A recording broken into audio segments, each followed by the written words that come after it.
I'm just going to very briefly talk about radiation therapy and treating metastases. And I have as a title Advancing Techniques, but most of these techniques have been around for a number of years at larger academic centers. And I really should state that it's more widespread use of these techniques is probably a better way to put it.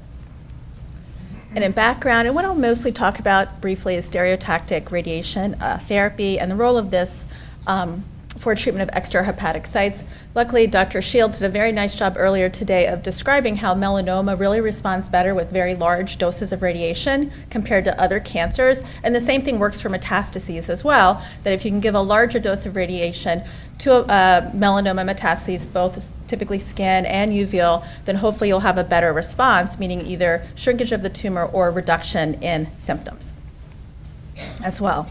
Again, radiation therapy of metastases is often palliative. It's done to control pain or symptoms. And the goal is to really treat the symptoms while limiting the side effects.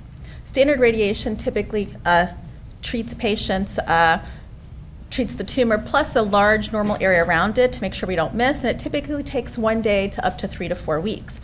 Now, things are changing in that we have techniques of stereotactic radiosurgery as well as stereotactic radiation.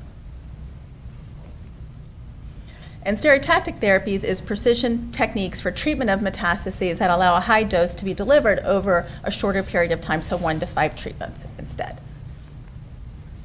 And there's stereotactic radiosurgery, which is typically done for the brain, as well as stereotactic radiation. And why is this so popular? And it's really because it's the precise delivery of a meaningful dose of radiation while sparing the maximum amount of healthy tissue.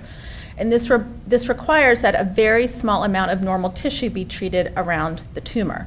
And what this requires is a lot of other additional abilities within the department to do this as well. And this is an example. I know somebody had mentioned earlier about a gamma knife.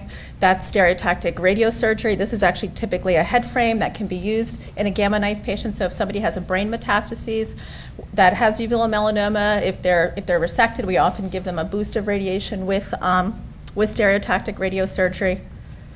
Again, it's used for brain metastases as well as a boost to metastases that have been resected as well. These are, this is actually a picture of a gamma knife. A stereotactic linear accelerator.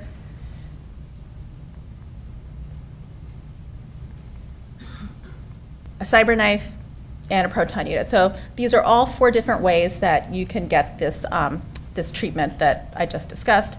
It's important to remember the brand doesn't always matter. It's the principle of the therapy. I mean, I've driven down highways and seen cyber knives advertised, true beam, linear accelerators, but it's really the ability of the department to treat the tumor and how comfortable they are in treating the tumor as well.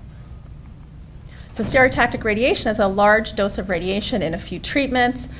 It results in a high biological dose, but this requires, if you look at the last line, appropriate immobilization, tumor localization, image guidance, and motion management. And motion management is taking into account breathing if you're treating a lung tumor and a liver tumor, or taking into account other organ motion as well.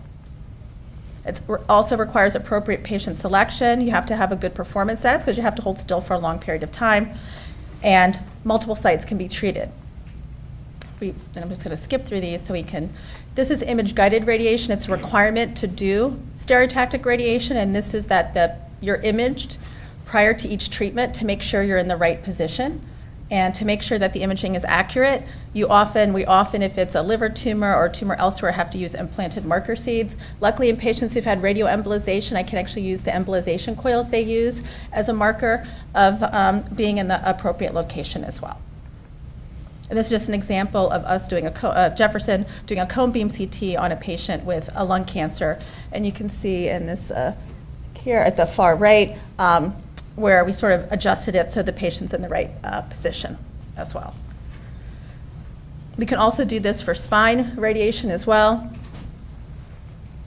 And again, what are the benefits of SBRT? It's less side effects over a shorter course of period, but for both lung, for both liver, for both spine, the important thing to remember is we're just now realizing what these long-term side effects are. There can be an increased risk of spinal cord damage, and if you are treating a spine metastasis, spinal cord damage could be partial paralysis. We're also realizing there's an increased risk of fracture, 1 and 2 years down the road, that the bones have been weakened from this high dose of radiation. But the good news is that most patients have a significant improvement in pain, and there's about an 80 or 90% local control. We see the same thing with lung metastases and liver metastases that are under 3 centimeters in size. Pretty much 80 or 90% of the time, the tumors stay the same size or are smaller as well. Again, other sites can be treated with SBRT, including the liver, abdominal tumors, lymph node recurrences, and we often use this as retreatment. So it provides excellent control of metastases. We have to be cautious about treating patients appropriately, and the dose depends on the treatment size and location. And what we do is don't be disappointed if somebody has a metastasis and you can't be treated with SBRT. You can use the same techniques of avoiding normal tissue, respiratory gating, motion management, image guidance, and get treated with a longer course of treatment. So for my patients who aren't eligible for SBRT because their tumor might be next to the stomach, the stomach is an organ that if it gets a very high dose of radiation, develops an ulcer, and you can develop a bleed, an upper, a gastrointestinal bleed. We can do it in 10 treatments or 12 treatments, but still do the same techniques so that the normal tissue is spared radiation. Thank you.